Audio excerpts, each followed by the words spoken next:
Hello everyone, welcome to the Monoglaw classes in the session of daily news analysis. Today is 26th of December 2024. I am Naresh Sharma and going to discuss with you the current affairs of the day.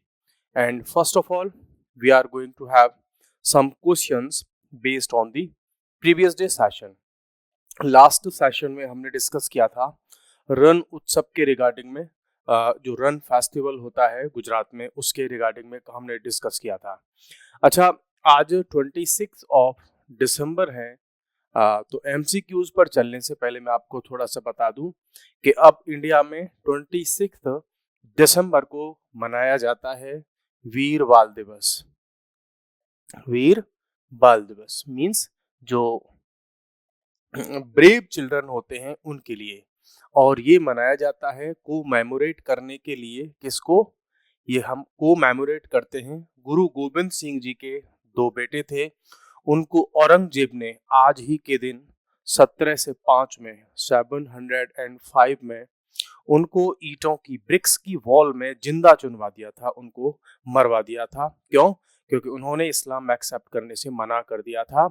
उन्होंने उन बच्चों ने औरंगजेब की शर्तों को मानने से इनकार कर दिया था और इसी वजह से उन बच्चों को जिंदा दीवार में चुनवा दिया गया था। तो इसी दिन को हम मनाते हैं वीर बाल दिवस, जिसको गवर्नमेंट ऑफ इंडिया ने मींस लास्ट ईयर ही उसको स्टार्ट करवाया है, लास्ट या सेकंड लास्ट ईयर में उसको स्टार्ट करवाया। सो ध्यान रखिएगा।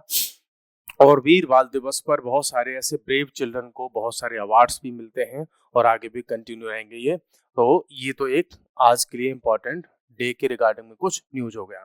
व्हाट इज दी रन उत्सव? तो ये क्या होता है? रन उत्सव एक कल्चरल फेस्टिवल है और वहाँ के हेरिटेज और कल्चर को दोनों को शो करता है। कहाँ का है ये? गुजरात का। गुजरात में भी एक डिस्ट्रिक्ट है जिसका नाम है Kutch. Where is the Rann of Kutch located?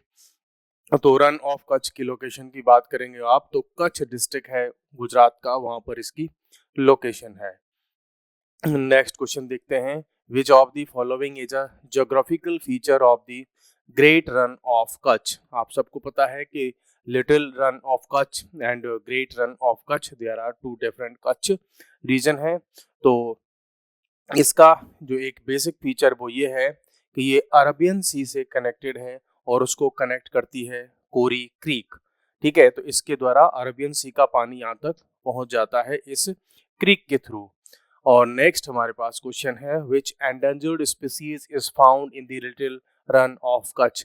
ये इस क्वेश्चन को आप स्टार बना लीजिए, ये क्वेश्चन मल्टीपल टाइम्स रिपीट हुआ है और ये है आपका इंडियन वायलस, या इसको यहाँ पर खुर भी कहा जाता है वहाँ की लोकल लैंग्वेज में। ये इंडिया में पाया जाता है, एक जंगली गधा टाइप का होता है, उसके लिए फेमस है और मल्टीपल टाइम्स यहाँ से क्वेश्चन आए हैं।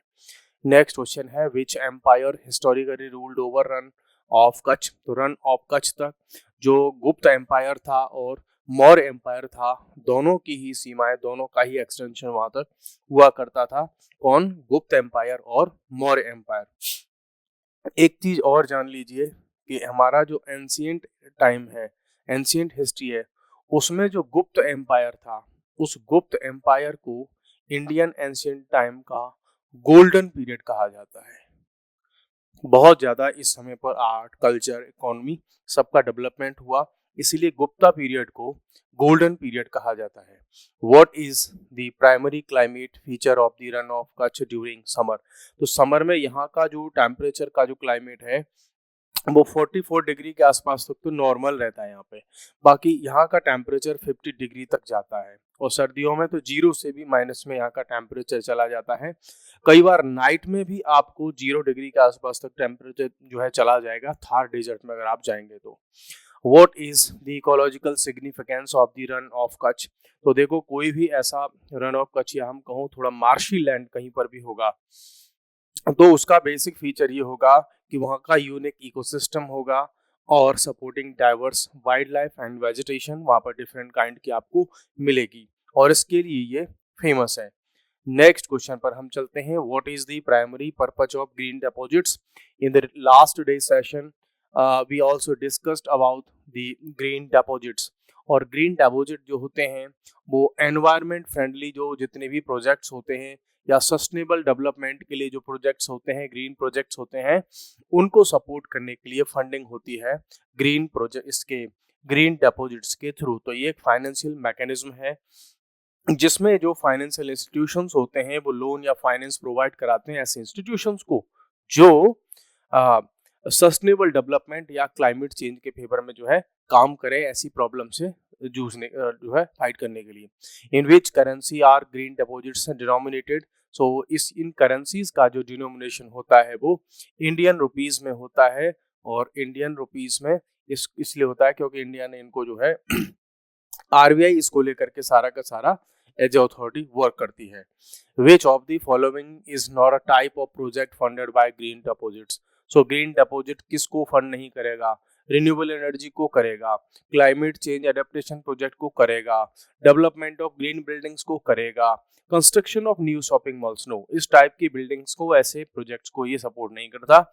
ये सपोर्ट करता है ऐसे प्रोजेक्ट को जो एनवायरमेंट फ्रेंडली प्रोजेक्ट्स होते हैं। अब हम चलते हैं आज के करंट अफेयर पर, और ये काफ़ी इंपॉर्टेंट न्यूज़ है बिकॉज इस प्रोजेक्ट को लेकर के government of India, state level की गवर्नमेंट्स और भी बहुत सारे जो एक्सपर्ट्स थे, इंजीनियर्स थे, प्लानर थे, वो बहुत टाइम से इस पर वर्क कर रहे थे, और अब अल्टीमेटली जा करके इसका जो फाउंडेशन स्टोन है वो लेट कर दिया honourable prime minister Shri Narendra Damodar Das Modi ji ने इसको जो है कर दिया। क्या है ये? केन बेतवा, यहाँ पर आप एक देख लीजिए, Ken Betwa river link project. It means ये एक ऐसा रिवर लिंक प्रोजेक्ट है जो कनेक्ट कर रहा है किसको? दो रिवर्स को। एक रिवर है केन और दूसरी रिवर है बेतवा। इन दोनों ही रिवर को ये आपस में कनेक्ट करने वाला प्रोजेक्ट है। यहाँ पर आप इमेज में देख सकते हो, इसका फाउंडेशन जब रखा गया है तो पीएम मोदी हैं प्लस एमपी के जो चीफ मिनिस्टर हैं वो भी यहाँ पर हैं। सो ये तो रहा आपका बेसिक। अब क्या है इसमें कि ये खजुराहो वाला जो रीजन है उसके आसपास का रीजन की हम यहाँ पे बेसिकली बात कर रहे हैं, और इससे सॉल्व हो जाएगी जो बुंदेलखंड रीजन है उसकी वाटर स्कैर्सिटी की प्रॉब्लम। अराउंड 45,000 करोड़ का ये प्रोजेक्ट होने वाला है, और ये उत्तर प्रदेश और मध्य प्रदेश दोनों के लिए ही इम्पोर्टेंट जो है प्रूव होगा। सो इट मींस ये प्रोजेक्ट भले ही मध्य प्रदेश में लॉन्च हुआ है, लेकिन इसके बेनिफिट्स आपको मध्य प्रदेश और उत्तर प्रदेश दोनों में ही देखने को मिलेंगे। सबसे पहले हम जान लेते हैं इसका कुछ बेसिक्स कि आप इंडिया के मैप पर अगर इसे देखोगे, सो इंडिया के मैप पर अगर आप देखोगे तो ये है आपका बुंदेलखंड रीजन, है ना। ये जो बुंदेलखंड रीजन है ये वही रीजन है जहां की हम बात करते हैं, कई बार झांसी की बात करते हैं इस रीजन को लेकर के। एक कविता भी, एक पोएम भी आपने कभी पढ़ी होगी, बुंदेले हर बोलों के मुंह हमने सुनी कहानी थी, खूब लड़ी मर्दानी वो तो झांसी वाली रानी थी। ये उसी बुंदेलखंड की हम यहाँ पे बात कर रहे हैं। ये रीजन इंडिया के ऐसे रीजन में काउंट होता है जहां पर पानी की बहुत बड़ी प्रॉब्लम है, और इंडिया 75 इयर्स ऑफ इंडिपेंडेंस हो गए लेकिन यहाँ की पानी की प्रॉब्लम आज तक सॉल्व नहीं हो पाई। पानी की वजह से यहाँ से बहुत सारी पॉपुलेशन माइग्रेट कर जाती है अदर जो है स्टेट्स में या अदर डिस्ट्रिक्ट्स में, और वो वहाँ से अपनी ज़मीनों को छोड़ के चले जाते हैं। लोगों के पास में अच्छी खासी ज़मीन है, फर्टाइल लैंड है, लेकिन due to lack of irrigation और इरिगेशन फैसिलिटीज वहाँ पर बहुत अच्छे से एग्रीकल्चर नहीं हो पाती थी, और बहुत ज़्यादा गरीबी यहाँ पर है, बहुत ज़्यादा भूखमरी वगैरह की प्रॉब्लम यहाँ पर हमेशा से रही है, पावर्टी की प्रॉब्लम। तो ये रहा बुंदेलखंड रीजन, और बुंदेलखंड रीजन को मैं आपको थोड़ा सा और करीब से अगर दिखाऊं तो यहाँ पर आइए आप ये देखिए। तो बुंदेलखंड जो रीजन है वो उत्तर प्रदेश और मध्य प्रदेश दोनों का जो ज्वाइंट रीजन है, दोनों का बाउंड्री वाला रीजन है, वहां तक इसका एक्सटेंशन है। तो इधर यूपी का झांसी वगैरह ये आसपास का रीजन हो गया, इधर इसमें मध्य प्रदेश का बहुत सारा रीजन हो गया, और ये जो है काफी सूखा क्षेत्र है, यहाँ पर ये देख लीजिए। अब हम आ जाते हैं अपने केन और बेतवा रिवर लिंक प्रोजेक्ट पर। क्या है ये प्रोजेक्ट? सबसे पहले देखिए कि ये आपका एक रिवर है जिसका नाम है क्या? जिसका नाम है बेतवा, और इधर से एक ये रिवर है जिसका नाम है केन। ठीक है, ये दोनों ही जाकर के आगे जो है मिल जाती हैं यमुना जी के साथ में, ये कनेक्ट हो जाती हैं यहाँ जा करके। It means both are tributaries of Yamuna. तो यमुना की दोनों ही ट्रिब्यूटरीज हैं। अब हो क्या रहा है कि ये जो केन रिवर है, केन रिवर में अच्छे खासे अमाउंट में पानी होता है। अब क्या कोशिश हो रही है कि ये जो बुंदेलखंड का रीजन है, ये सारा का सारा रीजन, इसमें पानी कैसे सप्लाई हो। तो इस केन रिवर से इस बेतवा रिवर, इन दोनों को कनेक्ट कर दिया जाएगा। तो जो सरप्लस वाटर है ना, मैं आपको ऐसे दिखा देता हूं कि अगर ये दोनों ही रिवर, देखो इस प्रोजेक्ट के थ्रू, इसको केन बेतवा रिवर कनेक्टिंग कैनाल इसका नाम जो है रखा गया है। तो इसके थ्रू दोनों ही रिवर जब आपस में कनेक्ट हो जाएंगी तो क्या होगा, इस रीजन में बहुत सारा पानी इरिगेशन के लिए अवेलेबल हो जाएगा। यहाँ से छोटी छोटी कैनाल निकाल दी जाएंगी आसपास के रीजन के लिए। ड्रिंकिंग वाटर के लिए भी इनको पानी मिल जाएगा। एग्रीकल्चर की समस्या, जो पानी की समस्या है, वो भी सॉल्व हो जाएगी। तो इस तरह से इस रिवर से, इन दोनों रिवर का जो एक्सेस वाटर है, जो कि अल्टीमेटली यमुना में और यमुना से ओशियन में चला जाता है, सो इस पानी को अच्छे से हम यूज कर पाएंगे। और इस रीजन की जो सूखा है, जो ड्रॉट प्रोन एरिया है, ठीक है, वो सब क्या हो जाएगा, उस प्रॉब्लम का सॉल्यूशन हो जाएगा और यहाँ के लोगों को अच्छा खासा एग्रीकल्चर मिल जाएगा। अब जब इस प्रोजेक्ट का उन्होंने जो है फाउंडेशन लेट किया, तो कहा कि देखो रिवर प्रोजेक्ट जो इंडिया में थे, उस उनके विजन में एक बड़ा रोल रहा है डॉक्टर अंबेडकर साहब का। ठीक है, तो ये वाली बात है कहीं जो कि कुछ पॉलिटिकल टाइप के जो है जो स्टेटमेंट्स होते हैं वो आप देख लीजिएगा। एडिशनल प्रोजेक्ट यहाँ पर दौधन जो है नाम का एक डैम बनाया जाएगा, ठीक है, जिससे कि इरिगेशन भी होगा और जो है इलेक्ट्रिसिटी भी जनरेट होगी। प्लस इसी के साथ में एक प्रोजेक्ट और भी चलने वाला है, और वो उसमें होगा पार्वती, काली सिंध और चंबल। ये भी 3 रिवर्स हैं और ये 3 रिवर आगे चल करके ये भी यमुना जी में मिल जाती हैं। तो पार्वती, काली सिंध और चंबल, ये तीनों रिवर को भी आपस में कनेक्ट करने का प्रोजेक्ट चल रहा है। इसको भी वर्चुअली प्राइम मिनिस्टर सर ने इनॉग्रेट कर दिया है, इसका फाउंडेशन स्टोन भी रख दिया है। What is the Ken Betwa link. तो अब हम जान लेते हैं इसके कुछ अदर जो है एस्पेक्ट्स को। तो होगा क्या इसमें केन बेतवा रिवर लिंक में कि the river interlinking project that aims to transfer surplus water from Ken river. तो ये ध्यान रखिएगा कि आपको क्वेश्चन में घुमा करके पूछ सकता है कि ये जो आपकी इधर रिवर है बेतवा, इधर है आपकी केन, तो भैया पानी इधर से इधर आएगा या इधर से इधर जाएगा। मीन केन से बेतवा में जाएगा या बेतवा से केन में जाएगा। तो वाटर जाएगा आपका केन रिवर से, है ना, बेतवा रिवर में। तो केन रिवर से बेतवा रिवर में वाटर जाएगा। ये बेसिक चीज आपको ध्यान में रखना है। अब होगा क्या कि ये जो पानी जो जाएगा, रिवर कैनाल जो बनेगी, है ना, यहाँ पर एक इशू आ रहा है जिसकी वजह से बहुत न्यूज में है, और वो है इस एरिया का जिसका नाम है पन्ना टाइगर रिजर्व। उस रीजन से जाएगा। तो जो अपोजिशन पार्टीज हैं, कुछ एनवायरमेंटलिस्ट हैं, तो वो ये कह रहे हैं कि इससे पन्ना टाइगर रिजर्व है उसको प्रॉब्लम होगी, वहां की बायोडाइवर्सिटी को प्रॉब्लम होगी। सो ये तो रही एनवायरमेंट की प्रॉब्लम।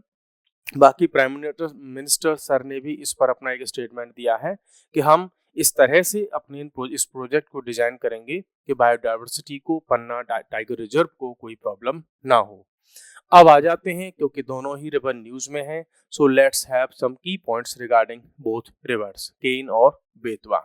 तो केन और बेतवा दोनों ही एमपी से ओरिजिनेट होती हैं। जब भी ऐसी न्यूज आती है किसी रिवर के रिगार्डिंग में, तो उनका ओरिजिनेशन आप पता कर लीजिए।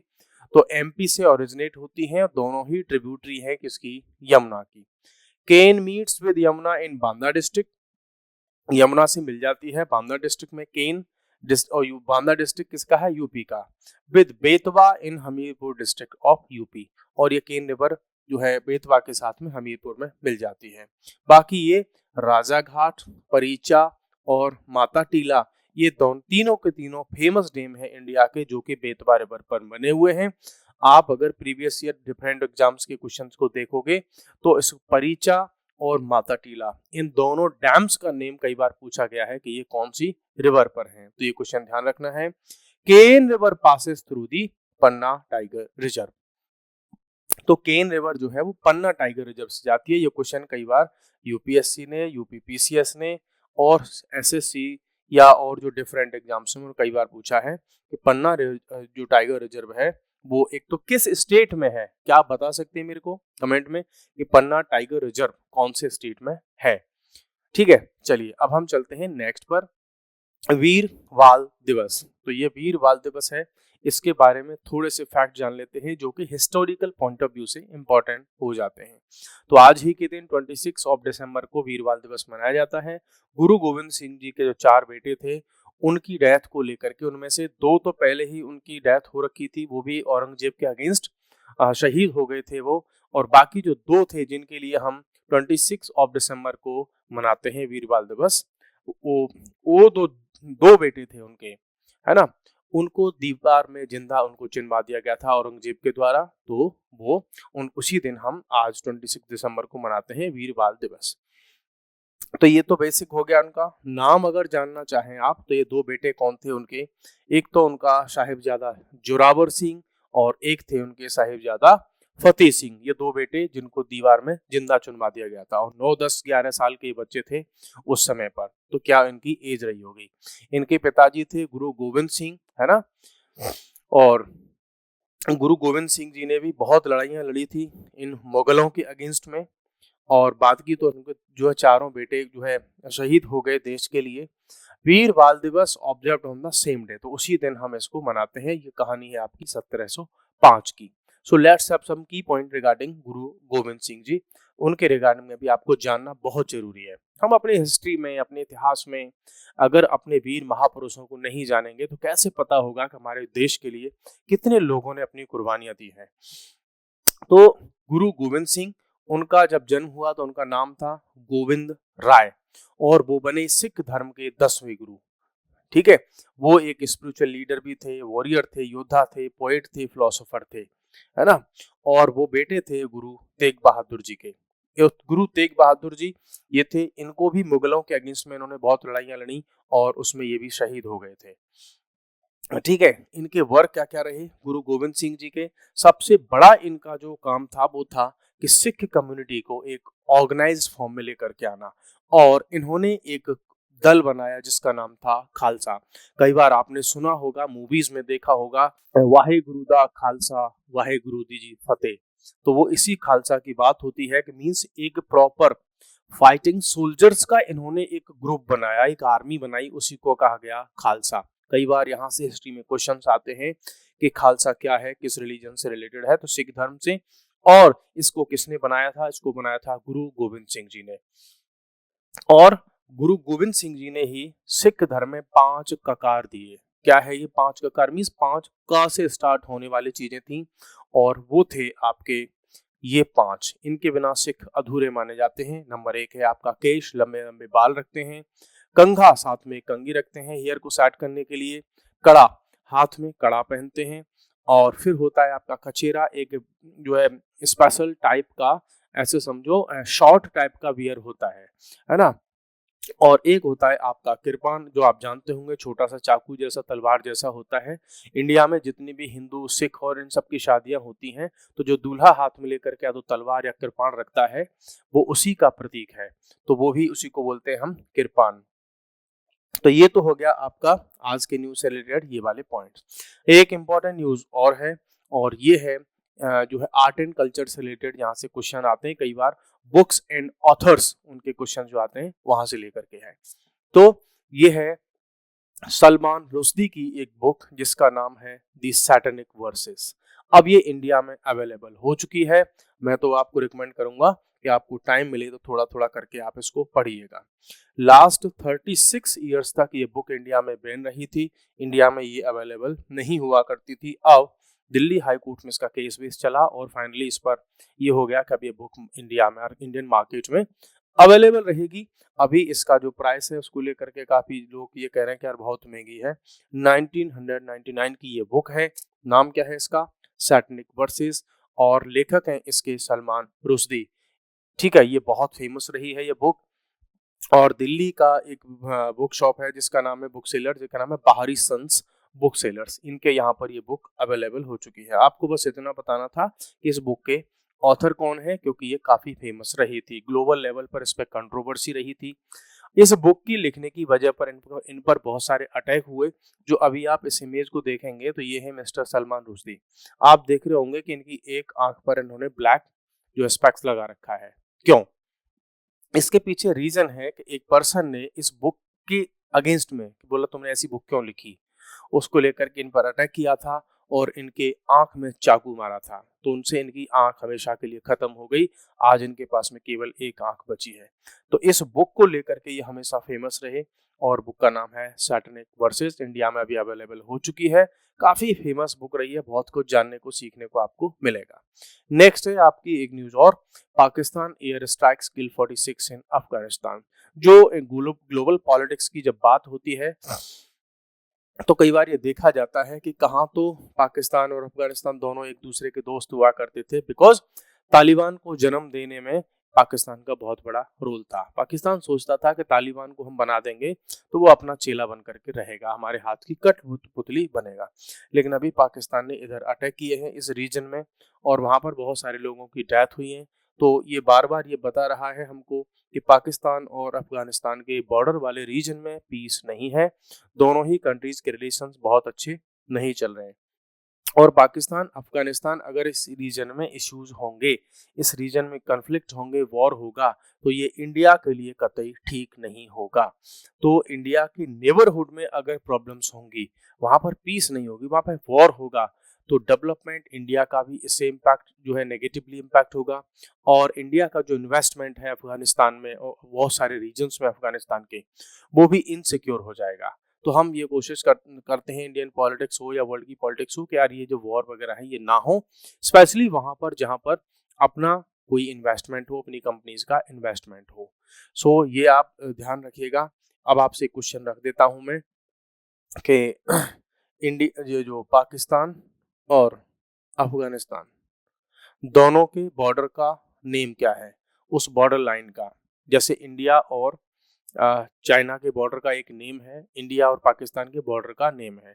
तो आपको मैं क्वेश्चन दे रहा हूं कि India Pakistan border, India China border, इन सब के नेम आप लिख करके कहीं पर रख लीजिए।